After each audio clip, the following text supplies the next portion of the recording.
안녕하십니까. 민주연애 공부하는 대담 민주공대 또 오늘 찾아뵙겠습니다. 저희가 이제 남북관계가 급물살을 타고 있고 또 한반도의 평화와 더 나아가서는 통일까지를 내다볼 수 있는 새로운 시대가 펼쳐지고 있기 때문에 민주공대는 주로 한반도의 평화와 통일에 관련한 주제로 계속 여러분들을 모시고 있습니다. 오늘도 아주 특별한 분을 모셨는데요. 우선 인사드리고 시작하겠습니다. 지금은 동아일보에 계시고요. 예. 또 남과 북을 다 경험하신 주성하 기자님 나오셨습니다. 예, 안녕하십니까. 네. 어제 제가 부산에 갔었는데 2010년도인가 지방선거 때 부산에서 예. 제가 무슨 경선을 나갔을 때 후보로 구호를 서울을 이기자 했던 적이 있어요. 그래서 이기자 김기자는 괜찮은데 서울 주자를 붙여도 주기자를 하려니까 조금 거시기 하네요. 예. 제가 그래도 지금 그냥 주기자님으로 부르겠습니다. 예, 예. 아니 뭐 제가 썰렁해. 기자 다음에 차장인데 네. 그것도 별로 안 좋습니다. 주차장은 끝내주는데. 어차피 잠깐만. 이게 예. 주기자, 주차장. 빨리 주부장. 주부장이나 예. 주전무, 주사장. 제일 좋기는 그 도지사가 되면 주지사로 바로 격상되는 그런 장점은 연구 많이 하셨는데. 예. 저쪽에서 묻는 걸 보니까 우리 둘 다 썰렁한 거 같아요. 예. 오신 게 2002년도에 오셨죠? 예, 2002년도에 2002년도에 오셨고 그 사이에 이런저런 활동하셨는데 동아일보에 계신 지는 이제 몇 년 되셨죠? 이제 횟수로는 한 16년, 예, 만으로 한 15년 됐습니다. 많이 되셨네요. 예, 제가 한국 와서 4개월 만에 기자 생활을 시작했고요. 4개월 만에? 예. 그럼 굉장히 획기적으로 빠른 케이스 아닙니까? 네, 그렇다고 볼 수는 있죠. 근데 바로 이렇게 메이저에 들어갈 수는 없고요. 주간지 기자를 1년 하다가 네, 그리고 공채 시험 나온 거 보고 네, 시험 쳐서 들어갔습니다. 저는 북에서 이제 계시다 오신 분들을 제법 친하게 지내는 분들이 여럿 있어요. 근데 혼자 곰곰이 그런 생각을 해볼 때가 있습니다. 참 복잡하겠다.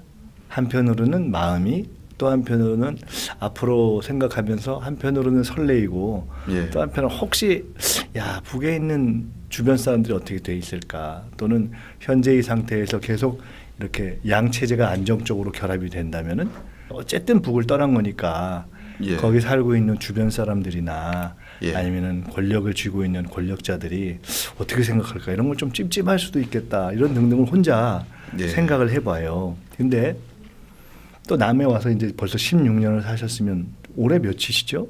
정확하게 제가 나이를 밝힌 적은 없고요. 네, 아무튼 그 40대입니다. 40대 4학년 중반쯤 됩니다. 예, 예. 사실상 의식을 갖고 산 시기는 거의 비슷하잖아요. 남과 예, 북이. 예.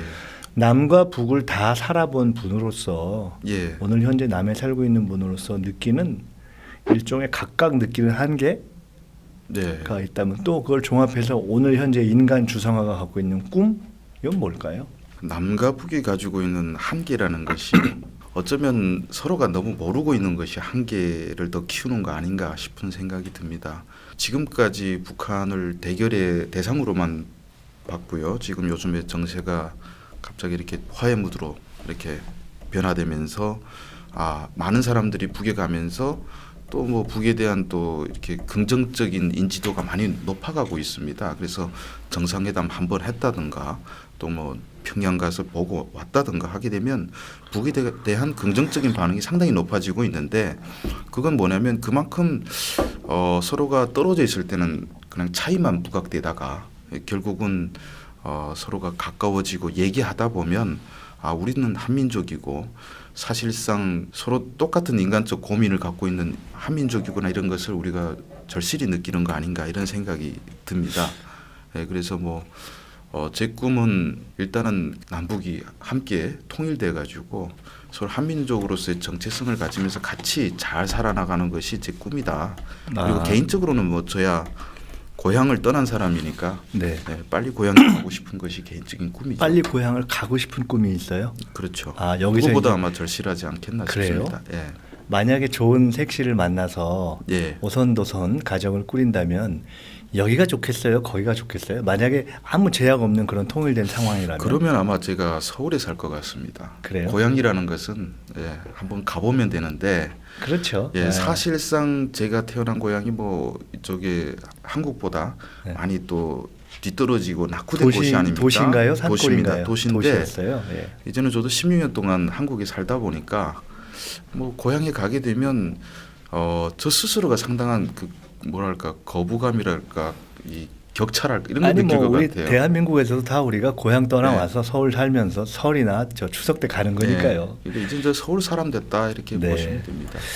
저희가 정치를 하고 비교적 예. 남북의 화해와 평화를 지향하고 주장하는 입장에 서 있는 저희조차도 예, 최근에 북에 갔다 온 정치인들 가운데 우리 민주당 예. 소속 가운데도 야 우리가 정말 최근의 변화를 너무 몰랐다 예, 이런 얘기를 해요. 그런가 하면 저희는 이른바 김대중 대통령 이래 계속 색깔론을 신경 써야 됐었기 때문에 우리가 속으로는 5 정도 생각해도 때로는 한 3 정도 얘기하고 북에 대해서 5 정도 평가할 거를 조금 더 나쁘게 얘기하고 사실 저희도 그런 일종의 자기 검열이라는 것이 있었습니다. 그러니까 예, 아까 말씀 쪽에 몰라서 그런 문제도 있지만 알아도 조심하는 문제가 있었거든요.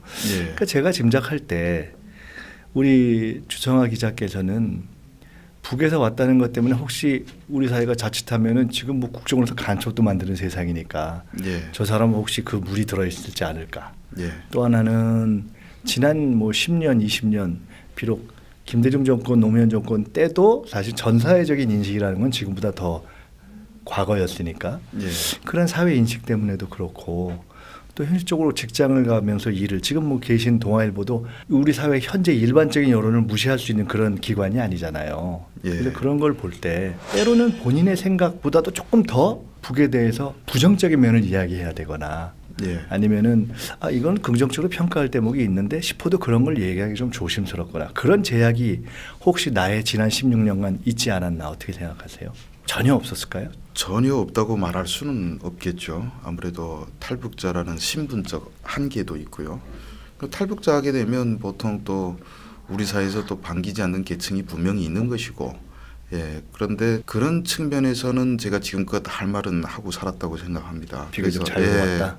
요즘에는 뭐 빨갱이 간첩 소리를 많이 듣습니다. 근데 예전에 아 또 요새는 안 빨갱이 소리 또 많이 듣습니까? 예, 요즘에 또 그런 소리 많이 듣고요. 또 과거에는 또 그렇지 않고 북한이 싫어서 왔으니까 보수 언론이 붙어서 기생한다 이런 욕도 많이 먹고 했는데 저는 그런 점에서는 제가 자신에게 많이 떳떳해지려고 노력했고 저 같은 경우는 뭐 배고파서 오는 상황은 아닙니다. 그러니까 제가 뜻이 있고 예, 할 말을 하고 사는 사이에 가야 되겠다고 왔기 때문에 제가 할 말을 제가 신경 안 쓰고 눈치 안 보고 하는 것은 제 인생에 대한 그리고 제가 걸어온 길에 대한 존중이라고 생각합니다. 경제적인 이유보다는 어떤 삶의 방식 이런 것에 대한 선택이었기 때문에 예, 여기서의 삶도 훨씬 더구나 또 빨리 삶이 안정된 편이기 때문에 좌든 우든 남이든 북이든 할 말을 하고 사는 편이다. 예, 아까 재미난 말씀하셨는데 옛날에는 단순화시킨다면 너 너무 반북이다 이런 얘기를 듣다가 예. 요새는 너 너무 친북 아니냐 이런 얘기도 듣는다고 말씀하셨잖아요. 예, 그렇습니다. 근데 예를 들어 북의 입장에서 볼 때는 만약에 우리가 북의 시청자다 제가 예. 그걸 볼 때는 아이 저놈은 여기서 떠나서 가놓고도 뭔 소리요 하는 게 일단 기본 깔려 있을 수 있을 것 같아요. 근데 한번 본인이 내가 남에서 볼 때는 이쪽에 예. 보수적인 사람들이 볼 때는 불편해할 얘기지만 객관적으로 내가 옳다고 생각해서 한 얘기는 이런 것이 있고 예, 또 북에서 좀 까다롭게 생각할지 모르지만 내가 객관적으로 볼 땐 여기서의 진보 세력이나 또는 북한과의 화해를 지향하는 세력이 불편해할지 모르지만 내가 이런 얘기를 한 그런 굉장히 어떤 그런 남북에서의 모순적일 수 있는 예. 친북이다 반북이다 딱 자를 수 없는 그런 사례가 있다면 뭘까요? 본인 그런 사례가 참 너무 많죠. 한번 너무 대표적인 많아가지고. 거를 예. 제가 얼핏 기억은 대북 제재 이런 걸 반대하지 않으셨나요? 저는 제재는 어쩔 수 없는 면이 있더라도 네, 네. 사람들이 굶어 죽을 정도로 하면 안 된다는 거죠. 제재가 예, 제재에 불가피하더라도 대해서는, 예. 정도가 과하면 안 된다고 잘못하면 말씀하셨고. 처벌은 해야 되지만은 네. 그 북한에 있는 사람들을 굶어 죽을 정도로 과도하게 그렇게 하는 거는 하셨고. 예, 그거는 반인륜적이다 이런 식으로 얘기했고요. 그리고 저는 어쩌면 예전에 뭐 과거 제가 했던 것을 놓고 보면 대한민국이 북한에 대해서 자신감을 가지고 광화문 광장에서 김일성 만세부로도 잡아가는 나라가 되지 말았으면 좋겠다 이런 것도 썼습니다. 오히려 자유의 예. 당당함을 가지고 예. 체제적 우위를 갖자. 예. 왜 이건- 아직 그런 측면에서 저는 국가보안법 같은 것도 네. 이제 유지 이제는 과감하게 털 때가 됐다. 이런 저는 한 10년 전부터 국가보안법 필요 없다고 얘기했습니다. 그 상당히 저 색깔이 네. 이상하신데. 그러니까 심지어는 뭐 그러니까 지금 보기에 따라서는 야 국가보안법이 구시대다. 예. 그리고 북에 대해서 당당하게 오히려 접근하자. 예. 그리고 과한 제재는 하지 말자. 이런 건 통상 진보적인 어젠다인데 그런 얘기를 했고. 많이 했죠. 통진당 저 해산 판결도 제가 그때 반대를 했습니다. 통진당에다가 방금. 그럼 유권자한테 반대로 맡겨야지. 반대로 그 대표적인 케이스인데 진보 쪽에서 볼 때 또는 북에서 볼 때 아니 저놈은 왜 보수에 붙어가지고 저런 소리 하는 거야? 예. 라는 얘기는 뭘 대표적으로 하셨을까요? 저는 여기 와서 사실 진보나 보수나 이 구분을 한국에서 많이 잘못됐다고 생각합니다. 예. 네. 그래서 어쩌면 진보적인 게 아닐 수도 있고 그래서 막 그 가치 개념이 혼재돼 있는 상황이라고 보는데요.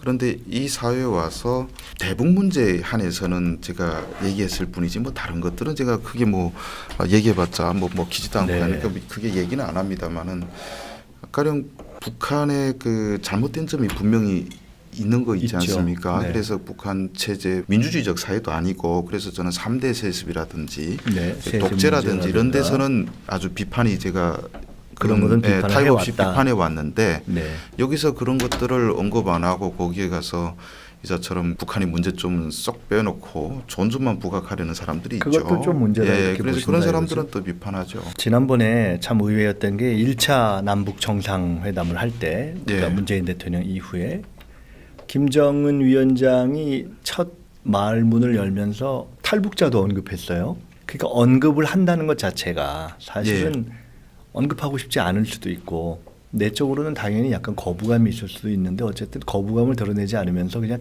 담담한 어조로 언급했다는 것이 화제가 됐지 않습니까? 예. 이 말씀은 제가 왜 여쭤보냐면 경우는 다르지만 옛날에 중국에서 예. 해외 유학을 보낼 때 이게 예. 사실인지 모르겠습니다만은 등소평한테 그랬다는 거거든요.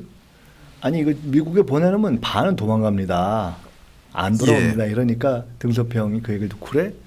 그럼 반 더 보내라. 그러면 나머지는 돌아올 거 아니냐라고 하는 것이 과감한 개방에 도움이 됐고 결국은 그렇게 해서 미국에 남았던 사람이 성공해서 다시 결국은 고향인 중국에 돌아오거나 예. 돕는 길이 있었다는 경우는 다르지만 어떤 일맥상통하는 역사적 사례가 있어서 제가 남북이 서로 생각해 볼 대목이 있어서 예. 탈북자라는 매우 중요한 예. 집단을 생각하면서 제가 한번 여쭤보는 겁니다. 어떻게 보세요? 장기적으로 북에서 예. 탈북자를 좋든 싫든 예. 정서적 정치적으로 궁극적으로 수용이 되는 날이 있을까? 일단 김정은이가 탈북자를 언급한 것도 사실이지만은 그에 앞서서 2000년 6.15 정상회담 때 그때도 김정은이가 탈북자들을 또 언급했습니다. 그때는 숫자가 많지도 않을 때인데도 예, 그런데 뭐 그걸 언급했다 해서 지난 십몇 년 동안 달라진 건 없습니다. 그래서 물론 김정은이 언급했을 때 또 달라질 수 있을까 하고 보게 되면 있을 수도 있고 없을 수도 있는데 저는 장기적으로 그렇게 봅니다. 북한이 그 만약에 북미 회담이 잘 돼가지고 핵을 폐기하는 경우라면 저는 여기서 대학을 졸업한 젊은 청년들은 한 2, 3년 안에는 북에 갈 수도 있다 이렇게 보고 있습니다. 다시 북한이 2, 3년 받아들일 안에 것이다. 받아들일 것이다. 네, 수용하는 거죠. 물론 네. 지금도 뭐 오라고 하는데 그거는 이 체제 연관성 끊고 자기들한테 다시 오라는 얘기고. 근데 왜 그렇게 판단하냐면 일종의 그거는 재귀환하라 뭐 이런 뜻이고 예, 그런 게 아니고 2, 3년 뒤에는 여기에 정착한 사람으로서 한국 왔다 기업에 갔다 할수 취직해서 예, 거기 가서 일할 수 있다. 가는 것을 용인할 2, 것이다. 3년 내로 가능할 것이다고 예. 페이스북에도 올해 초에 그렇게 썼습니다만은 네. 왜 그렇게 보냐면 김정은으로서는 핵까지 버린 마당에 경제 발전이 상당히 중요한데요. 그런데 경제를 발전시키려면 외국의 투자가 절실합니다. 그런데 핵을 폐기하게 되면 그 다음 단계로 북한이 직면해야 될 문제가 바로 인권 문제거든요. 이 인권 문제를 세계에서 우리가 비관적이다. 변했다 이걸 보여주기 위해서는 예전에 베트남도 그랬습니다. 중국 사례를 언급했는데 네. 베트남에 도이모이 정책을 했는데 외국 투자가 안 들어왔습니다. 사회주의국가 뭘 믿고 그렇죠. 들어가냐 네, 맞아요. 했더니 베트남에서 제일 먼저 했던 것이 보트피플. 어쩌면 불과 10몇 년 전까지 적이 돼서 싸워서 탈출했던 그렇죠. 사람들을 받아들였습니다. 아 베트남에 허용해줬고. 그런 사례가 있군요. 예, 중요한 그러니까 사례네요. 예. 아 베트남이 이제는 변하는가 보다, 예전하고 달라졌나 보다 해가지고 그것을 했던 것처럼 김정은도 외국에 우리가 변했다는 것을 가장 상징적으로 보여줄 수 있는 사례가 탈북자들을 다시 받는 것인데, 문제는 여기서 저는 그렇게 봅니다. 여기서 대학을 나온 젊은 친구들은 뭐 북한의 입장에서 봤을 때 뭐 자기들한테 크게 뭐 죄진 것도 없고 하기 때문에 수용하기 비교적 순조롭다. 그런데 좀 나이가 많이 온 사람들은 좀 받기는 좀 껄끄러워 하겠는데, 젊은 청년들 같은 경우는 말하자면 선발대 형식 먼저 들어갈 수 있다, 저는 그렇게 보고 있습니다. 예. 아니, 아주 흥미로운. 예. 저도 베트남 사례는 몰랐는데 이건 반드시 현실적으로 부상할 문제고 예. 북의 지도층이 고민하게 될 문제고 예. 또 한 인간들로서 참 중요한 문제가 아닐까라고 생각이 드네요. 자, 책 얘기로 좀 들어가겠는데요. 지금 이제 이 책이거든요. 예. 최근에 내신 책, 우리 주 기자님께서 책을 참 많이 내셨는데 이제 이 책이 이제 나중에 제대로 소개를 하겠습니다만은 평양 자본주의 백과전서. 이제 책 제목 자체가 많은 걸 함축하고 있는데 최근에 쓰신 책이고 저도 최근 며칠 사이에 쭉 봤고 본인께서도 서문에서 내가 책 많이 썼는데 이 책을 제일 강추하고 싶다 이렇게 쓰셨어요. 네. 제가 이 책을 듣고 사실은 크게 두 가지 생각이 들었는데 하나는 재밌고 디테일이 있다. 두 번째로는 이거 조금 이게 시각에 이거 약간 문제도 있다. 일단 두 가지 생각을 했어요. 예. 네, 우선 들어가 보겠습니다. 굉장히 디테일을 쓰셨단 말이에요. 예. 그러니까 뭐 부동산, 시장, 가정, 술, 여가, 뭐 성, 뭐 등등등등. 예. 16년 되셨고 그가에 쭉 노력을 하셨기 때문에 굉장히 다양한 인적 네트워크가 있으실 것이고 현재 안에 있는 또 밖에 나와 있는 예. 100% 디테일이 맞는다. 자신이 있으신지 또 그렇다면 그런 디테일을 보장하는 수집 경로와 그거는 뭔지 아주 자세한 건 안 밝히셔도 좋지만은 예. 우리가 책을 읽고 야 이거 이 저자 얘기가 맞는지 좀 알아야 되잖아요. 일단 100% 디테일은 그거에 대해서는 제가 자신이 있습니다. 저는 기사라든지 글을 쓸 때 항상 제가 쓰는 자세는 오늘은 한국에서 평가받지만은 나중엔 북한 이민들한테 다시 평가받는다, 이런 자세를 쓰고 있습니다. 그래서 한국에서 제가 뭐 열심히 살아봐야 뭐 한계가 있는 것이고, 저는 제 역할이 통일된 이후 북한에서 네. 제 역할이 있다고 보기 때문에 북한 사람들이 보건대 이건 문제가 있고 뭐 사기쳤다든지 이런 얘기를 듣는 거는 저는 제일 경계를 하고 있습니다. 그래서 이 책을 다 쓰고 다시 한번 저 평양 현재 시민한테 감수를 했더니 또 뒤에 이게 평가가 있습니다만은 여기 제가 썼습니다. 현재의 시민에게 예. 감수를 받았다 이 한마디로 말씀이죠? 북한 네. 그거 조금 정치 읽어주시죠. 아주 제대로. 예. 최근 살고 있는 시민에게 감수를 받았는데 그분의 말씀이 오늘 눈을 피해가면서 기자 선생님의 책을 다 보았습니다. 정말 감동적이었습니다. 제가 겪은 가지가지 내용들도 다 포함되어 있더군요. 한마디로 북한의 정치, 경제, 사회, 문화상을 새롭게 할 수 있는 백과전서적인 책입니다 하고 회답이 왔습니다. 이거는 제가 다 받은 거 있기 때문에 혹시 누가 이게 뭐 문제를 제기해도 제가 보여줄 수가 있는 상황이고요. 네. 그런데 이 책에는 현재 평양 시민인 3명이 공동으로 참여했고, 그리고 2년 전까지 평양에서 살다 온 최근에 온 탈북 청년들도 만나서 얘기를 들었고 해서 다양하게 썼습니다. 근데 책이라는 게 또 그렇지 않습니까? 분량이 제한이 있기 때문에 주로는 뭐 포괄적으로 모든 걸 다 담을 수는 없지만은 어쩌면 여기에 나온 사례들이 뭐 한두 번 정도 평양에서 일반적인 사례가 아닐 수도 있는 것은 분명히 있습니다. 그렇지만 존재는 분명히 하는 팩트들이다. 팩트는 정확하게 맞고요. 저는 한편으로 아쉬웠던 것은 이 책이 굉장히 많은 디테일을 담고 있는데 그럼에도 불구하고 예. 우리가 또 한편 알고 싶은 이게 알려진 거에 비해서 북이 지금 좋게 가고 있어가 아니라 근데 실제 보면 이게 자본주의와 이미 됐고 예. 많은 이런 디테일들이 있다라고 말씀하신 거란 말이에요. 예. 근데 동시에 근데 여전히 당신들이 모르고 있는 이런 플러스의 측면이 있어라는 걸 예. 혹시 생각 안 해보셨는지 제가 여쭤보는 당연히 거예요. 플러스 측면이 있으면 제가 책을 한 10여 권 썼습니다. 그래서 이 한 건에 다 담을 수는 없겠지만 네. 그 10여 건 다 보게 되면 제가 북한의 좋은 점이라든지 그런 뭐 이런 많이 것들을 썼죠. 예. 대표적으로 쓴 다른 저서가 있나요? 기왕 나오신 김에 오늘 책 광고도 좀 하죠. 다음 책을 제가 추천한다면 제 첫 책이죠. 서울에서 쓰는 평양 이야기라는 그런 책이 있습니다. 그걸 이렇게 보게 되면 여러 가지 남과 북의 비교를 비교와 많이 했습니다. 비교적 예, 많이 했고요. 비교와 남쪽에서 못 보는 플러스가 있다 이런 네. 그 얘기를 근데 하셨다 어쩌면 이거죠. 근데- 기왕 뭐 오늘 책 광고 저희가 세게 해드리는 거니까 이것과 함께 또 한 권 보시라고 말씀드리고요. 예, 어쩌면 또 북한의 또 긍정적인 면이 숨겨져 있는 것이 상당히 많을 거다 하고 또 혹시 생각하고 계실 수도 있는 거죠. 아, 그런 예. 선입견이 있을 수 있는데 예. 전제를 제가 달고 말씀드리는 건 예. 아니에요. 그래서 제가 뭐 긍정적인 거를 일부러 뭐 배제했다거나 한 건 아니고 네. 우리 사회가 제가 이 책을 쓰게 된 동기는 뭐냐면 북한 관련 책들이 많이 나오고 있는데 그 책들이 한마디로 수박의 겉만 하는 거죠. 너무 짧게 보고 겉만 보고 겉만 보고 얘기한다. 건물이 멋있다더라. 그럼 물어보면 당연히 이 사람들이 난 노동자인데 이렇게 살고 있습니다. 이렇게 대답하는데 북한만큼 이중적인 사회가 없습니다. 네네. 그래서 그 단단한 수박이 겉은 파랗지만 안은 빨갛다는 것을 보여줘야 되는데 그걸 보여주는 책이 안 보이더라고요. 그래서 제가 네. 수박의 안에는 속은. 빨갛다는 것을 보여주고 이 책에 집중했던 것은 우리가 모르고 있던 사실들을 전달하는 데 집중했던 것이죠. 그래서 저는 예. 이 책이 갖는 가치가 있다고 보고 예. 재밌게 읽었고 그러면 이제 책 내용으로 더 깊이 들어가 볼게요. 세부 항목을 하나하나 짚을 필요는 없을 것 같습니다. 예. 이 책을 사서 보셔야지 우리가 책 예. 설명을 다 할 수는 없잖아요. 예. 부동산 얘기, 시장 얘기, 집안 얘기, 술 얘기, 뭐 여가 얘기 그리고 성 얘기 여러 가지 재밌는 걸 하는데 다뤘는데 한마디로 종합하면 제가 이제 독자로서 말씀드리면 예. 한마디로 생각보다 굉장히 자본주의가 이미 들어가 있고 예. 그것이 작동하는 측면이 많다 이미. 예. 그리고 생각보다 훨씬 자본주의에서 나타나는 문제점도 이미 상당히 들어가 있다. 예. 뭐 예를 들어 약간 부패. 그건 꼭 자본주의가 아니더라도 북한 사회의 예. 현재 한계 때문에 그런 거겠죠. 예. 부패의 문제, 뇌물의 문제. 사실 뇌물의 문제나 부패의 문제는 사회주의권이 공히 가졌던 문제입니다. 예.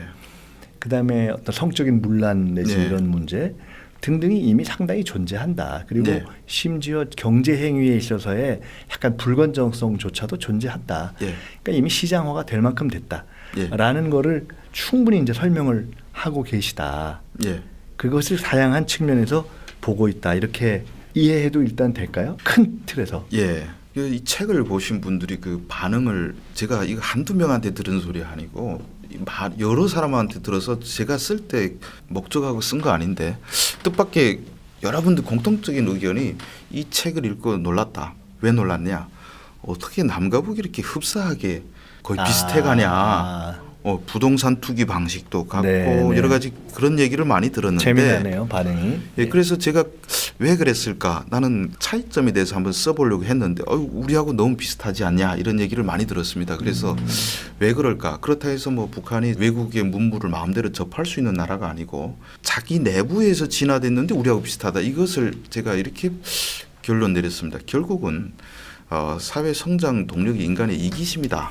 우리도 뭐 잘 살려는 그런 욕구가 우리를 만들었고 또 북한도 역시 사람들이 잘 살자는 그 이기심이라고 할 수도 있고 욕구라고 할 수 있는데 개인에 있어서의 인간적인 예. 어떤 그런 동기는 그건 본질적으로 같다. 본질적으로 같다 보니까 진화하는 방향이 비슷하게 진화했는데 네. 문제는 우리 사회 같은 경우는 그래도 시장 경제 시스템이 전 세계에 보편화돼 있고 그래도 인간의 지나친 탐욕을 막기 위해서 그래도 견제 장치들을 좀 많이 차라리 그 자체가 가지고 발전했기 있는데 때문에 예, 예. 제도화가 돼 있고 근데 예, 눈치도 좀 보면서 네. 하는데 북한은 이게 초행길 아닙니까? 오히려 그러다 보니까 음성적이다 보니까 예, 견제가 제도화가 없어요. 안 돼서 오히려 그런 예, 문제가 제도도 더 없고. 있다. 예, 예, 그 그렇게, 상당히 타당한 지적일 수 있네요. 예, 예. 제가 아주 흥미로운 대목 하나가 예를 들어 북한 사회가 당연히 자본주의가 정상적으로 발전 안 했기 때문에 예. 또 시장도 확산됐지만 정상적인 시장이 아니기 예. 때문에 신용 개념이 참 부족하다. 예. 이런 지적을 하고 예를 들어 경제 행위에 있어서 약간의 정직하지 않거나 이런 행위들이 존재하는 걸 예. 말씀하셨어요. 반대로 제가 얼마 전에 다른 탈북자들과 어떤 토론을 하면서 아주 흥미로운 얘기를 들었어요. 뭐냐면 북한은 언약이 중요한 나라다. 즉 어떤 말로 약속을 하면 예. 그 말의 약속의 무게를 크게 달아준다. 그래서 그중에서 특히 수령의 얘기는 그렇기 때문에 그런 의미에서 가령 김정은이 뭐 그전에 김정일 위원장이 이렇게 하자고 했다 하면 그것을 성호 지켜주는 것이라든가 그런 것의 기초에서 그 다음으로 나가는 것이 굉장히 중요하다라는 그리고 일반 민간 차원에서도 야 내가 너 도와줄게 이러면 진짜 도와주는 경우가 많은데 예. 남쪽에 와서 보니까 너 도와줄게 이래도 도와주기는 웬거 전혀 안 도와주는 경우도 있더라. 예. 이 두 가지의 모순은 어떻게 설명할 수 있을까요? 시장경제 사회는 이 계약의 중요성이 있기 때문에 우리는 말은 안 믿고 일단 서류를 해가지고 도장 찍는 걸 신용하고 있지 않습니까? 우리는 계약이 발달해 예. 있다. 모든 것이 계약서를 쓰고 하는데 북한이 그런 건 없습니다. 그래서 북한 사람들이 서류에 대한 그 중요성에 대해서는 우리가 정말 상상도 할 수 없어. 너무 이게 얼마나 중요한지 잘 모르고 오히려 서류의 중요성은 낮다. 계약서보다는 내가 말로 한 것을 더 지키려 하는 측면은 있습니다만은 그 측면은 있다. 예, 그런데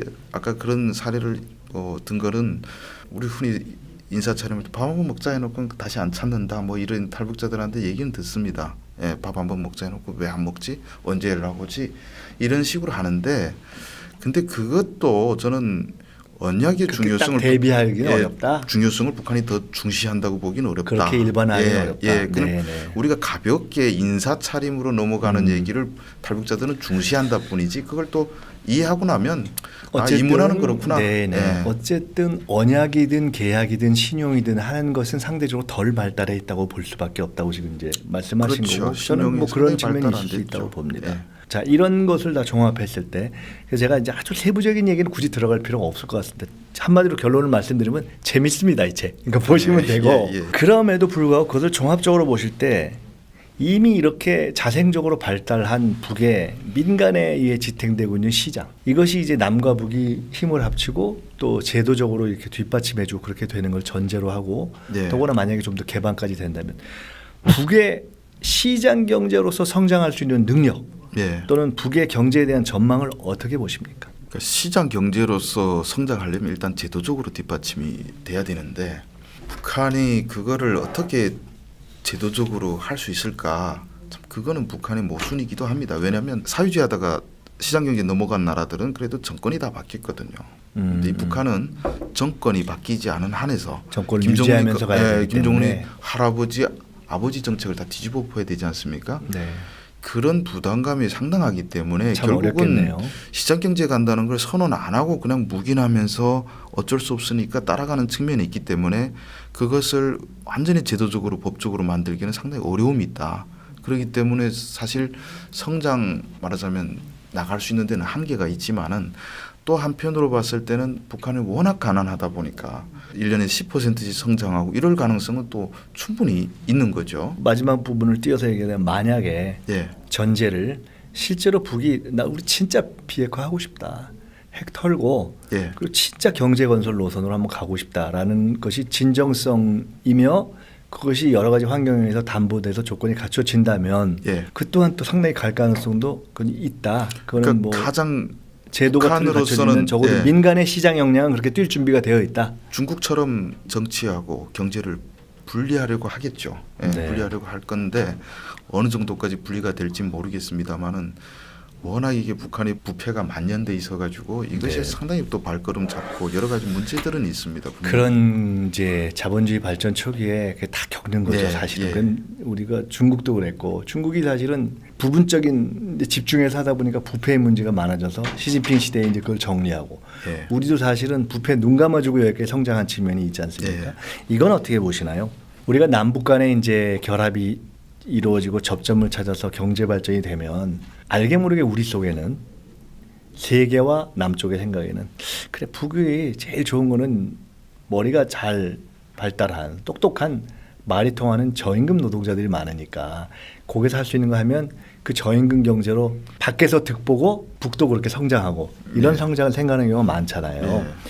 근데 저는 북에서 사는 지도층과 인민들 입장에서는 좀 생각이 다를 수가 있고 당연히 달라질 거라고 봐요. 뭐냐면 대한민국이 경제 성장할 때 예. 60년대 70년대 잘 아시겠지만 포항제철 만들고 고속도로 만들 때 세계의 선진국들이 다 뭔 소리냐 이랬거든요. 예. 안 된다. 예. 경제학 교과서에 안 맞는다. 근데 우리가 그걸 다 뚫고 한 겁니다. 예. 그런 것처럼 우리는 현재 북의 저임금 경제에 주목하지만 북은 오히려 왜 꼭 우리가 그래야 되냐. 우리가 핵도 해봤고 IT도 잘하고 머리도 좋은데 남쪽도 성공했는데 우리도 할 수 있다면 당장은 저임금 쪽으로 좀 가겠지만 압축 성장해서 남쪽처럼 10% 20% 가서 도약하고 싶다. 예. 그리고 4차 산업혁명 시대니까 남들 빨리 가는 분야 그래도 우리가 핵안 만들면 우리가 우주기술도 갈 수 있는 거 아니에요. 예를 들어 이런 생각을 예, 예. 할 것 같아요. 예. 그 측면은 어떻게 보시나요?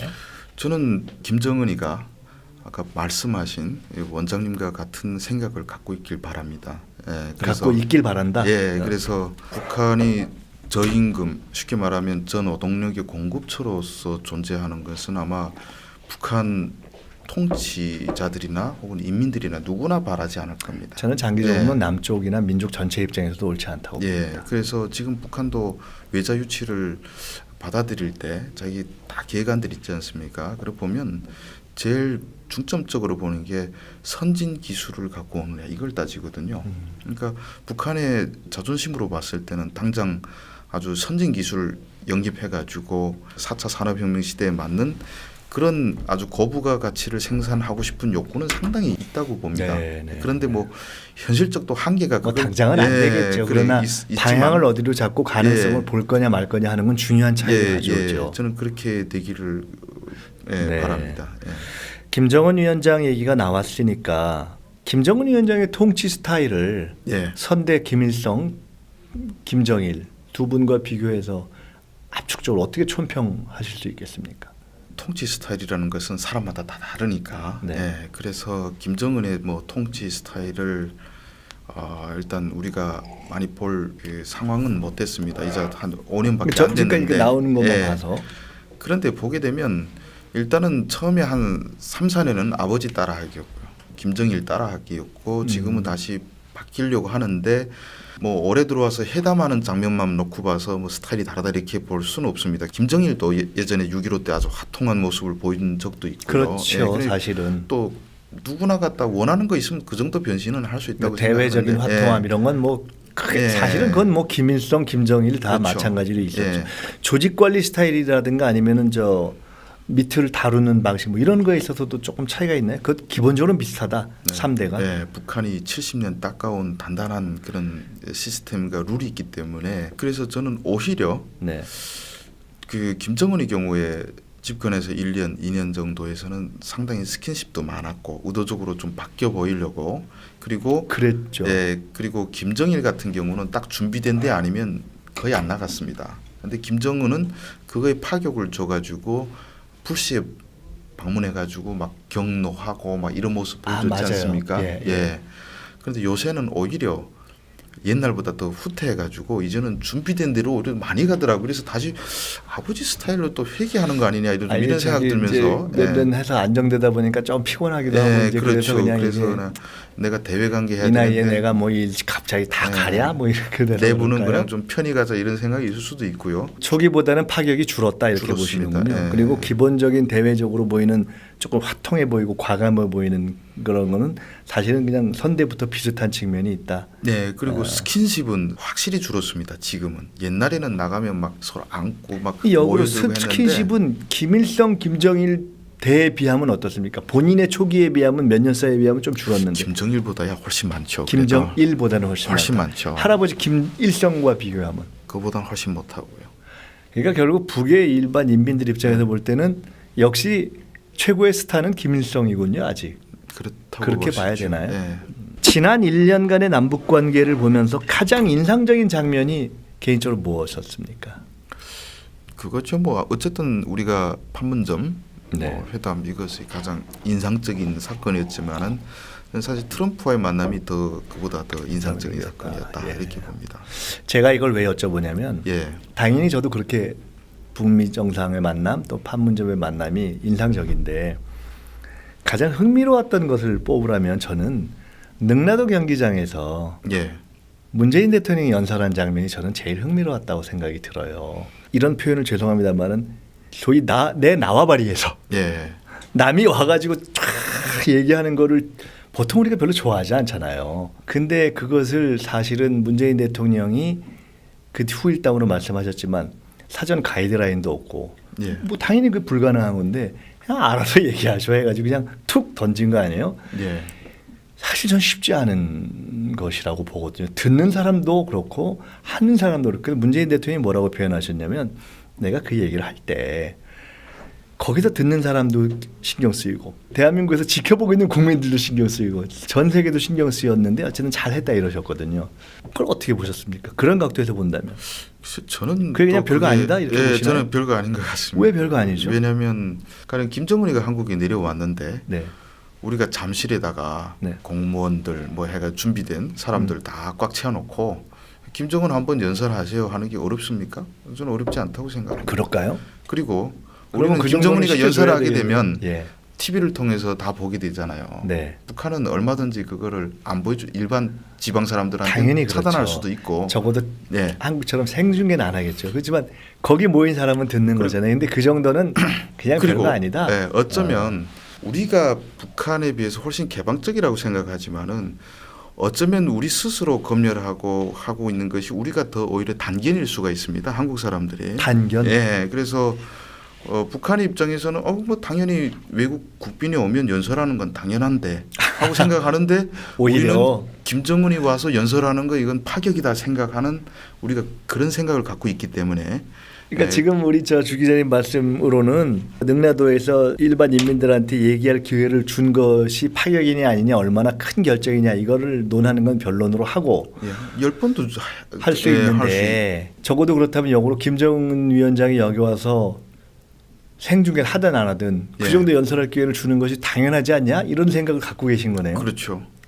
아까 근데 그걸 가지고서는 지금 우리가 수용 못하는 우리 것이지. 주 기자님을 그 왜 빨갱이라고 하는지 알겠어요. 그러니까 요새 태극기 들고 다니는 분들이 상당히 불편해하겠는데. 어쩌면 그 와서 연설하는 게 당연하지 않아요? 근데 네, 그걸 네. 우리가 수용 못하고 있지 북한은 수용이 얼마든지 할 수 있다는 거죠. 그런 점에서는. 제가 늘 갖고 있는 생각입니다. 저는 어릴 때부터 제가 뭐 대학에서 학생운동도 했고 어릴 때부터 남과 북의 화해, 예. 북에 대한 더 이해 이런 거를 강조하고 생각해왔고 그런 정치를 해왔지만 예. 북에 대해서 갖고 있는 기본 문제의식이 당연히 있지 않겠습니까? 예. 근데 북에 대해서 여러 가지 문제의식이 있는데 기본적으로 이제 뭐 세습 등등등 얘기하지만 저는 조금 다른 생각이 하나 있거든요. 북의 최대의 문제는 뭐라고 생각하십니까? 인간이 사는 사회로서 체제로서 가장 큰 문제가 이거다. 뭐 세습이다. 뭐다 한다고 한마디로 뭐라고 생각하시나요? 정치 체제죠.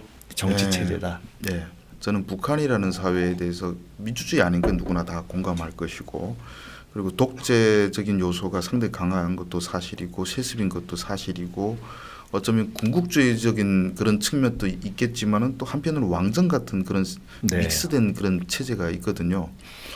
그래서 그 체제에서 정치 체제가 문제고 그 체제가 존재함으로 해서 그 체제를 지키자니까 저는 북한에서 핵심으로 없어져야 될 거는 또 연좌제라고 생각합니다. 연좌제. 예, 네. 그러니까 우리는 어쩌면 한국 사람들도 중요한 말씀입니다. 우리도 연좌제가 있었는데 이런 얘기를 하지만은 적어도 가족을 죽이지는 않잖아요. 근데 북한의 연좌제는 그 우리가 한 몇백 년 전에 봉건사에서 볼 수 있던 멸문지화 성격이거든요. 21세기 그런 중요한 말씀입니다. 예, 그게 없지 않습니까? 저는 이렇게 생각을 합니다. 그게 포괄적으로 보면 결국 정치 체제의 문제인데 예. 조금 더 깊이 가면 저는 사실은 북에서 신분 문제가 해결돼야 된다고 생각하고 있었어요. 무슨 얘기냐면 멀쩡하고 똑똑한 네. 분들이 사실은 자기가 바라는 대학에 예. 마음대로 가는 것이 그러니까 능력이 되는데도 사실상 그게 원천적으로 좀 제약돼 있는 사회. 봉쇄돼 있죠. 예. 그게 결국은 신분의 문제고 예. 연좌제의 문제고 성분의 문제 아니겠습니까? 그렇죠. 그것이 전세화, 그러니까 아주 범죄적인 집단에 관해서 당사자를 처벌하는 것은 있을 수 있으나 전 사회화되면서 연관된 사람을 다 그의 인생까지를 통제하고 미래까지를 제약하려는 것으로 간다면 그건 맞지 않잖아요. 그러니까 아까 봉건적 측면이 있다는 게 완전한 신분제거든요. 그래서 네. 내가 출신 성분 나쁜 집안에 태어나면 나는 간부가 될 수 없는 그래서 이런 저는 한계가 근본적으로 북이 풀어야 될, 그 남과 북이 함께 지향해야 네. 될 가장 큰 문제는 사실은 북에는 세습이냐 아니냐, 그 다 연관되어 있는 거겠지만 근본은 전 사회적인 민간 인민 차원에서의 예. 신분제가 극복돼야 된다 이런 예. 생각을 하고 그것이 어찌 보면 남과 북의 청년들이 공히 갖고 있는 지향으로서 네. 이것이 뭐 신자유주의도 비판하고 세습 체제도 비판하지만 공히 남쪽의 20대가 통일이 되는 건 좋은데 우리한테 일자리가 올까 이런 불안을 갖고 있는 것처럼 예. 사실은 서로 다 공정한 사회를 원하고 있다. 나름의 각각 다르지만 불공정성이라는 극복하는 완전히 평등하고 완전히 인권이 보장되고 완전히 공정한 완전히 평화로운 사회로 가는 것이 공동의 과제이고 특히 북은 남과 등치하기는 어려울 정도로 더 예. 구시대적인 그런 신분의 문제가 있는 것이 아니냐 생각을 오랫동안 했어요. 예. 그래서 그 비슷한 지금 맥락이라고 볼 수가. 공정한 사회를 지향하는 것은 뭐 100%라고 볼 수는 없죠. 왜냐하면 그 사회, 우리 사회도 기득권들이 있지 않습니까? 아니, 그러니까 그렇게 예. 가야 된다라는 거죠. 예. 그건 뭐 남쪽이나 북쪽이나 젊은 사람들이나 기득권에서 벗어나 있는 사람들이 지향해야 될 이상적 예. 사회는 그런 거 아니냐 하는 예, 그렇죠. 거죠. 당연하죠. 공정한 사회. 그럼 역으로. 그러면 북의 장점은 뭡니까? 갖고 있을 수 있는 또는 우리가 앞으로 계속 보존하거나 유지 발전시켜야 할 장점은 뭔가요? 통일이 된다고 생각하면 북한이 갖고 있는 장점은 저는 사실 잘만 활용하면 상당히 무궁무진하다 하고 볼 수 있습니다. 무궁무진한 잠재력이나 장점이 있다. 네, 바로 너무 낙후된 것이 장점이라고 생각합니다. 쉽게 말하면 경제적 측면에서 봤을 때 공장 기업소가 하나도 안 돌아가고 있거든요. 인프라가 다 다시 건설해야 됩니다. 그런데 우리 같은 경우에는 가령 제가 종로에서 일하지만은 종로 도로를 1m 높이는 거 우리 불가능합니다. 뭐 땅이 몇 억씩 하기 때문에. 그리고 우리는 그렇게 계속 차 막히며 살아야 돼요. 어쩔 수 없거든요. 우리는 여기서 딱 같이 재밌는 있는데. 말씀이네요. 예. 근데 북은 실험하려면 지금 얼마든지 21세기적 실험을 그렇죠. 그냥 확 할 수 있네요. 다 쓸어버리고 다시 싹 건설하면. 중국보다도 과감하게 할 수 있네요. 그렇죠. 요즘에 그 유발 하라리가 그랬지 않습니까? 자율주행차가 제일 먼저 도입될 나라는 그럴 수 북한이다라고 있죠. 했던 것처럼 그건 경제적 측면에서 얘기했던 건데. 그러니까 유발 하라리가 참 대단한 사람이에요. 그래서 저는 정치적 측면에서도 네. 저는 지금 삼권 분립의 이 민주주의가 저는 한계를 많이 노출하고 있다. 그랬던 네, 거 트럼프도 네, 네. 되고 막 재밌네요. 이렇게 하는데 정치 체제도 삼권 분립의 민주주의가 250년 전 약 1787년 미국에 도입될 때는 역시 미국에서 왜 시작됐냐, 기득권이 없는 세상이었기 때문에 그게 시험 무대가 될 수 있었던 거죠.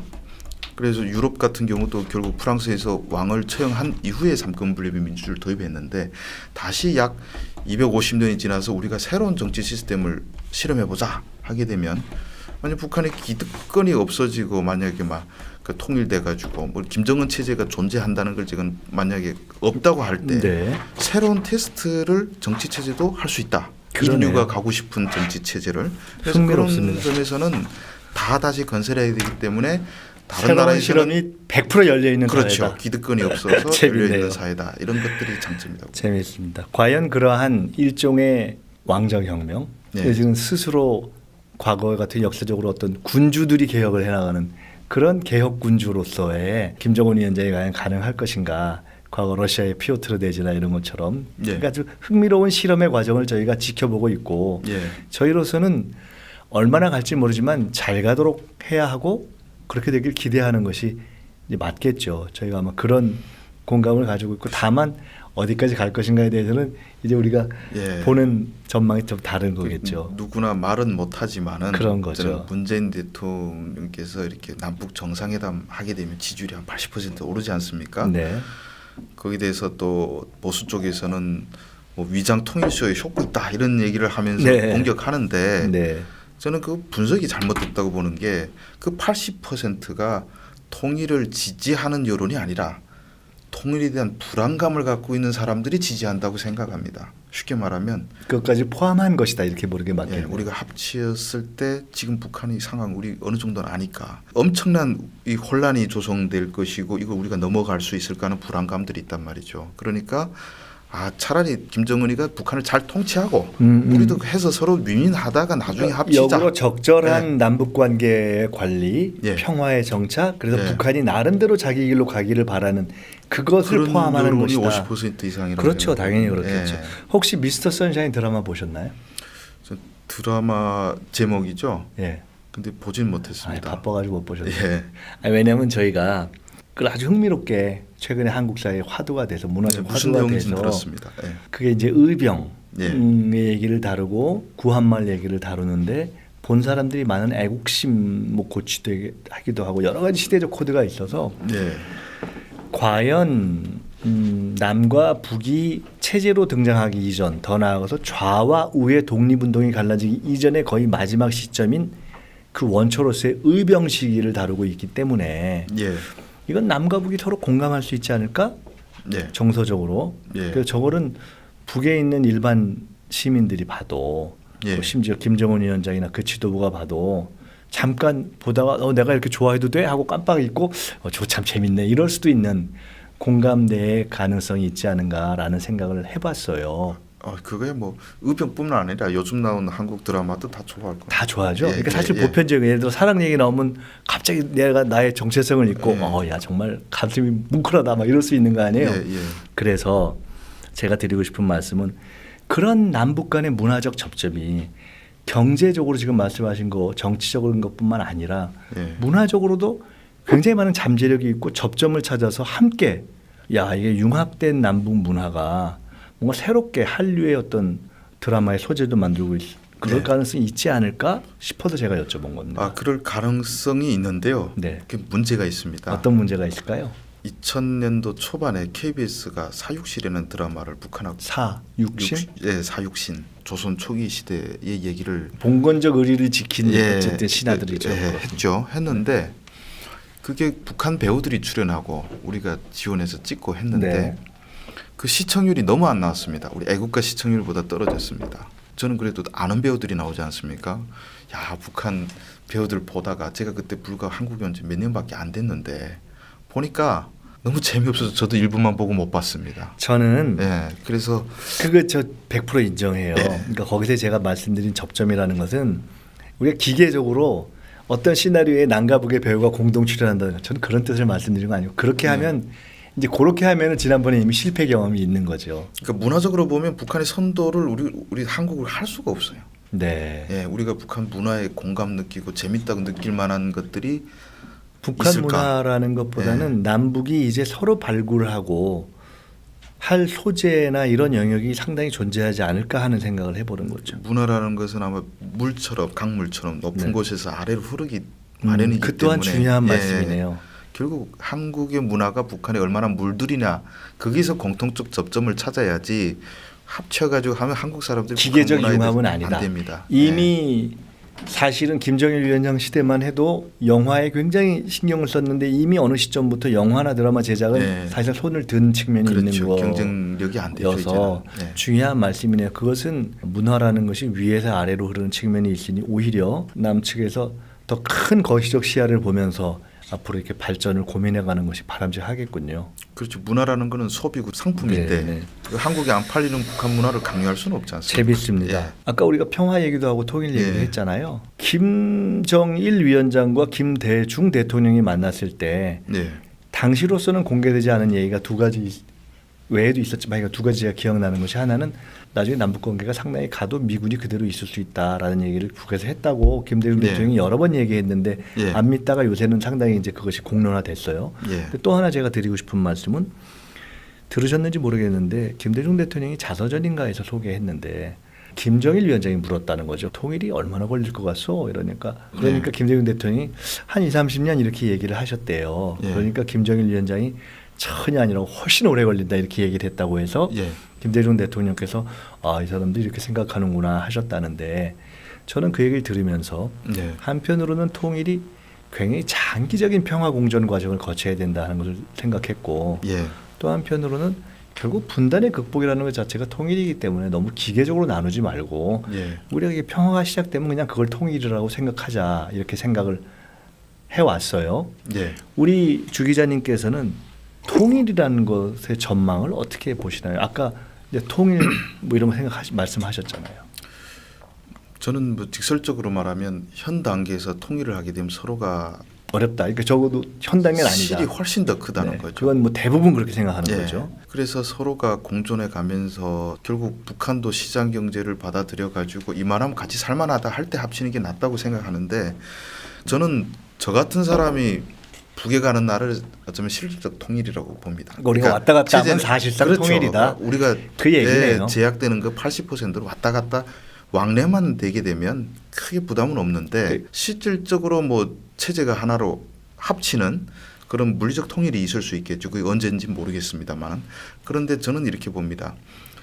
실질적으로 남과 북이 하나가 됐다고 말할 수 있는 시점은 그 물리적 통일을 선포할 때 15살짜리들이 40년 지난 다음에 실질적인 통일이 된다는 거죠. 왜냐하면 남북에서 네. 북한에서 벌써 15살 정도 교육받으면 여기서 15살짜리 교육받은 사람하고 섞어놓으면 그 차이가 60세까지 쉽게 말해서 독일이 통일됐지만 그로부터 40년은 지나야 독일 통일이 그렇죠. 안정됐다고 볼 수 50의 시하고 있다. 싸우다가 좋은 40년 말씀이네요. 되면 그게 없어질 그럼 이런 거네요.